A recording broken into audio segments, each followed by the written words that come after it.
Ensembles and cells, just in case we come up against a wall, the sidewalk, or another boat on this tour. But other than that though, our first stop for a tour is just across from where we departed from at the Hilton Palacio del Rio Hotel to the left of our boat. Spanish for a palace on the river, one of the few hotels that has been built in the downtown of San Antonio over the years. This one in particular was built from 1967 to 68 at a record-breaking 202 working days, using a very unique building method back then. You look above the fourth floor here, each of these rooms, you'll notice they look like boxes. That's because each of these rooms here were built on assembly line fashion, 8 miles south ahead of us. At the same time that the first 4 floors and the elevator shafts were built down here. They then drove each of these rooms down here on flatbed trucks, filled them up with furniture and accessories, and stacked each one on top like Lego blocks using a giant crane. And many of the first guests to arrive here at the Hilton were even given the option of riding their room up to the very top as they were being lifted up by that giant crane. This Hilton here, it was built right next door to La Vita on this hilltop up ahead of us. One of the first ever settlements in all of San Antonio.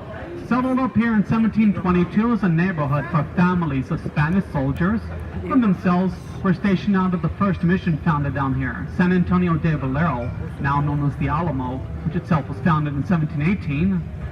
La Vita up here then became a regular neighborhood over the years, but fell into hard times by the early 20th century until it was restored in 1939 underneath the direction of an architect named O'Neill Ford.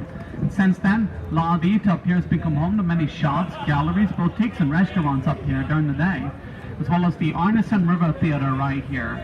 Very popular outdoor river theater right here, which has had many different shows and events take place here throughout the years, one of which they've already just finished with tonight. They're actually just packing up shop for the evening. But as we do sail through the Arneson here, if you do look to the right of the boat, above the stage, you'll see these 5 bronze bells up here. These are the Huckman bells that were placed up here to honor the 5 missions founded down here, including San Antonio de Valero, founded once again in 1718, San Jose, founded 2 years later in 1720, and San Juan Concepcion on Espada, all founded 11 years later in 1731. And like I mentioned, the first mission, once again, San Antonio de Valero, was founded in 1718. As a result, that year is considered the official founding of our city of San Antonio, and thus this year, 2018, is our city's 300th anniversary, or its tricentennial, which the city is in fact advertising for on a website called sanantonio300.org. So if any of y'all want some suggestions as to what you can do during the rest of your stay here, or even later in the year, if you come back down in a few months, visit that website, sanantonio300.org. We'll let you know everything that's taking place all around town here for the rest of the year. But at this point then, we're going to sail by this one statue to the right of our boat here, which depicts an old cattle driver that used to come through town in the mid-1800s, back when San Antonio was a big cattle and ranching town, before the arrival of the railroad in 1877.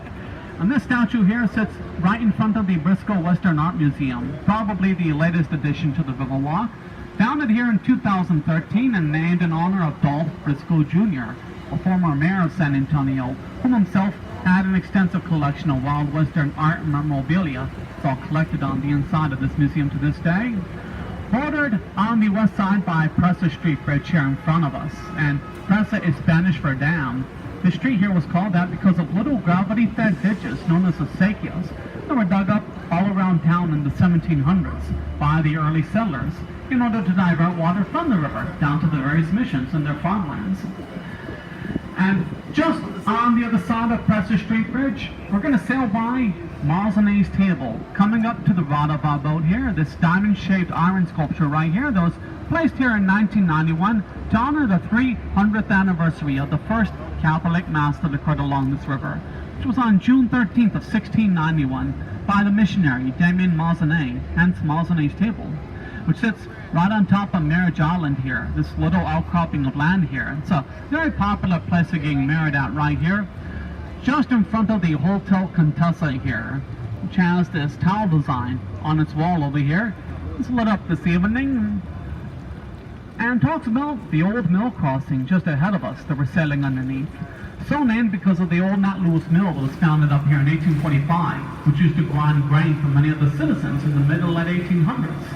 And thus marks where ahead of us is the last major crossing point along the river for horse-drawn carriages before the arrival of the automobile in San Antonio. But at this point, it's now home to the Westin Hotel, to the right of our boat up here, itself the last major hotel to ever open along the Riverwalk in the last century.